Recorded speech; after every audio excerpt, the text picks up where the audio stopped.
ओम नमः शिवाय। कथा महाभारत के काल की है।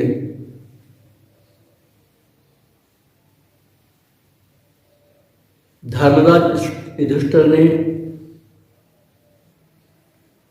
बहुत विशाल यज्ञ कराया।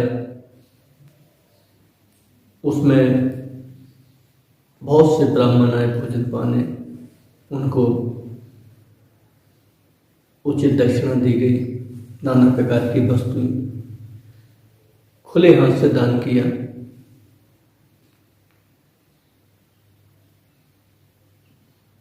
तो ब्राह्मण आशीर्वाद दे के जाते थे। कहते थे आप जैसा कोई राजा नहीं हुआ है, ना होगा। आपने बड़े निस्वार्थ भाव से दान दिया। अब धीरे धीरे युधिष्ठिर को अभिमान हो गया, अहंकार हो गया। तो उसी समय सभा में आवाज आई कि नहीं, आपका यज्ञ उतना सफल नहीं जितना त्रिकोटि ब्राह्मण का भोजन खिलाना सफल है।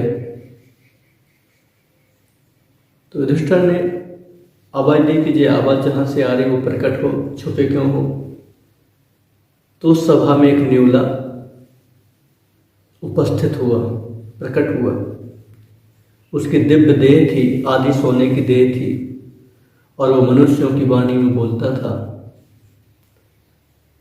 तो भगवान कृष्ण ने कहा कि नेवले, तुम ये तो बताओ कि इतना बड़ा यज्ञ हुआ महाराज युधिष्ठिर का, आप इसकी तारीफ नहीं कर रहे हो, उस ब्राह्मण के भोजन की तारीफ कर रहे हो, तो उसमें ऐसा क्या था।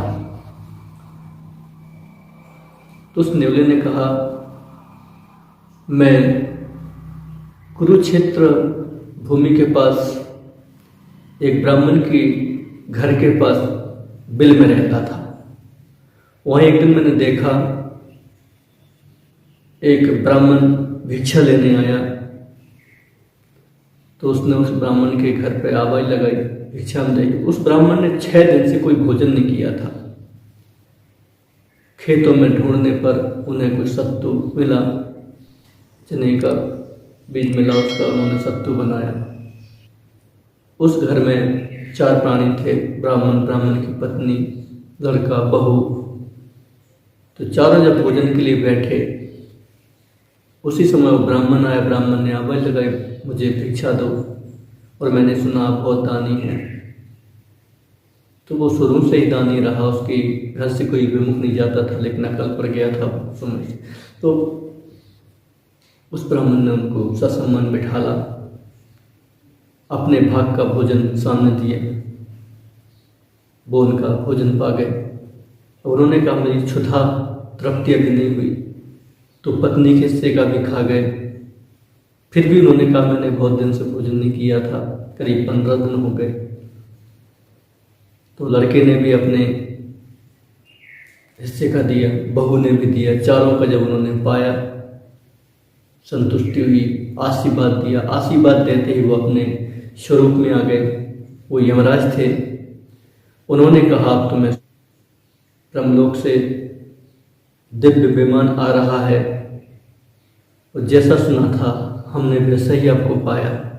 आप सदैव ब्रह्मलोक में आप जा सकेंगे। तो नेवला कहता कि महाराज,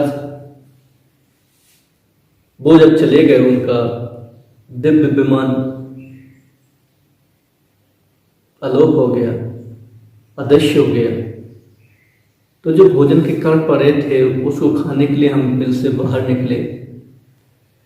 तो मैंने वो कुछ खाया, उससे खाते ही मेरी देह दिव्य हो गई, आधी स्वर्ण की। और मैं देखने आया था कि युधिष्ठिर ने इतना बड़ा यज्ञ किया, तो यहाँ भोजन पाने में मेरी पूरी देह स्वर्ण की हो जाएगी, लेकिन ऐसी नहीं हुई।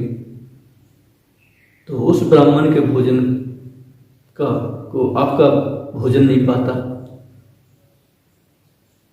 उसी समय भगवान कृष्ण ने उस नेवले को आशीर्वाद दिया, वो अंतर ध्यान हुआ और युधिष्ठिर को अपनी गलती का एहसास हुआ कि मुझे अहंकार हो गया था कि मैं बहुत बड़ा यज्ञ किया, मैंने बहुत सारे लोगों को इसमें भोजन कराया, बहुत दान दिया। आज भगवान कृष्ण के होते हुए मेरा यह अहंकार चूर चूर हो गया। इस एक छोटे से जीव नेवले ने हमारा अहंकार तोड़ा और भगवान को प्रणाम किया। तो आजकल हम देखते कोई भोजन कराता, अपने नाम लिख देता और दिखा के देता। ऐसा नहीं देना चाहिए। गरीबों को भोजन दे रहे तो साधारण तौर तरीके से दो, थोड़ा झुक के दो। उनको ये ना लगे कि ये समय थोड़ा ऐसा है कि थोड़ा विपरीत समय है, सबकी हेल्प करें, सब खुश रहें, सब प्रसन्न रहें। भगवान से प्रार्थना है ये समय जल्दी निकल जाए। ओम नमः शिवाय, ओम नमः शिवाय, ओम नमः शिवाय।